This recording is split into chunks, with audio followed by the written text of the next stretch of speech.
Urumçi katliamının 11. yıl dönümü öncesinde İHH tarafından 2 Doğu Türkistan raporu hazırlandı.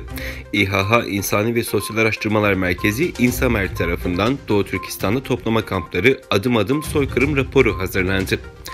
İHH Mütevelli Heyeti üyesi Murat Yılmaz tarafından hazırlanan ve Çin'in Doğu Türkistan'daki Uygur Türklerine uyguladığı hak ihlallerine yer veren 136 sayfalık rapor, İHH'nın Fatih'teki genel merkezinde yapılan basın toplantısıyla kamuoyuyla paylaşıldı.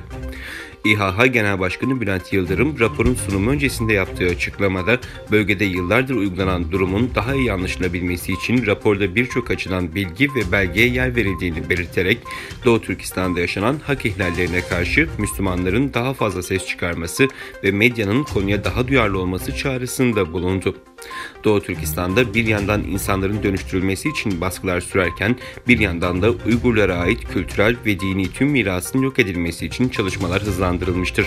Nurettin İzbaser tarafından kaleme alınan, İnsamer tarafından yayınlanan Geçmişten Bugüne Dini ve Etnik Baskılar başlıklı raporsa Doğu Türkistanların tarihi süreç içinde yaşadığı dönüşümü ve Çin işgaliyle birlikte günümüze kadar gelen ihlaller dönemini anlatmaktadır.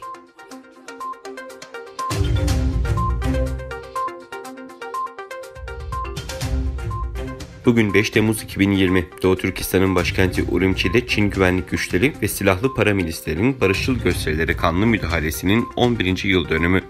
Çoğunluğunu Uygur üniversite öğrencilerinin oluşturduğu kalabalık bir grup 5 Temmuz 2009'da Uygur Türklerine yönelik baskı, ayrımcılık, ortadan kaybolma, kaçırılma ve fabrikalarda zorla çalıştırılmaları protesto amacıyla Urumçi'de bir gösteri düzenledi.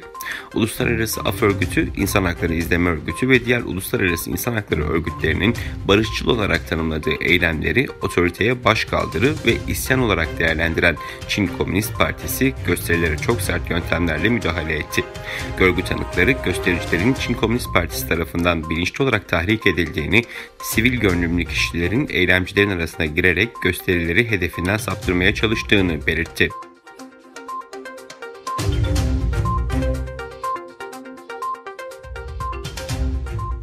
Uluslararası Doğu Türkistan Sivil Toplum Kuruluşları Birliği, Urumçi katliamının yıl dönümünde İstanbul Saraçhane'de basın açıklamasında bulundu.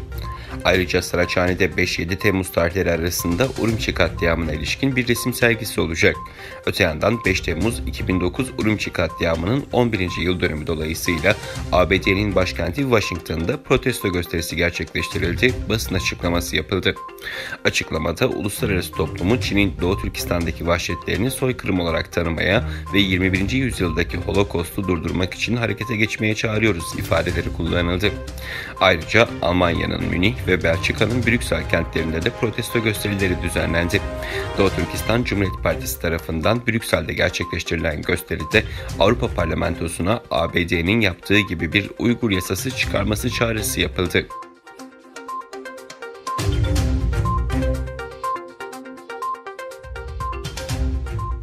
Dünya Sağlık Örgütü dün internet sitesinde yayımladığı COVID-19 takviminde yaptığı bir değişiklikle Çin'in koronavirüs salgınını vaktinde bildirmediğini kabul etti.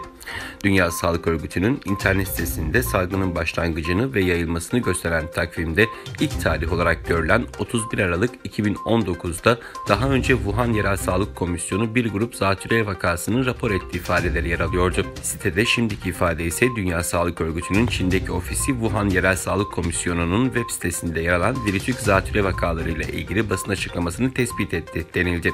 İlk ifadede virüsün ilk çıkışının Çinli yetkililer tarafından raporlandığı belirtilirken değişen açıklamada Dünya Sağlık Örgütü yetkililerinin bir basın açıklamasıyla salgını tespit ettiği vurgulanıyor.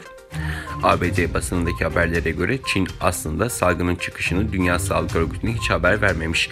Uluslararası sağlık yetkilileri salgın hakkında ilk bilgileri Amerika merkezli bir siteye gönderilen bilgilerden öğrenmiş. Başta ABD Başkanı Donald Trump olmak üzere dünyada birçok siyasi lider salgının yayılmasından Çinli yetkililerin sorumlu olduğunu ve Dünya Sağlık Örgütü'nün bu konuda yeterince önlem almadığını ileri sürüyordu.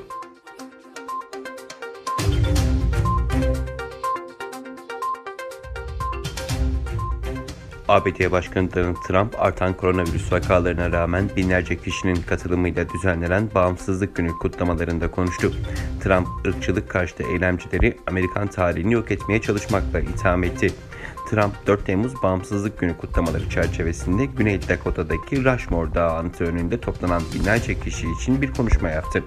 Trump'ın hedefinde George Floyd'un öldürülmesinden sonra ırkçılık ve polis şiddetini protesto etmek için sokaklara dökülen eylemciler vardı.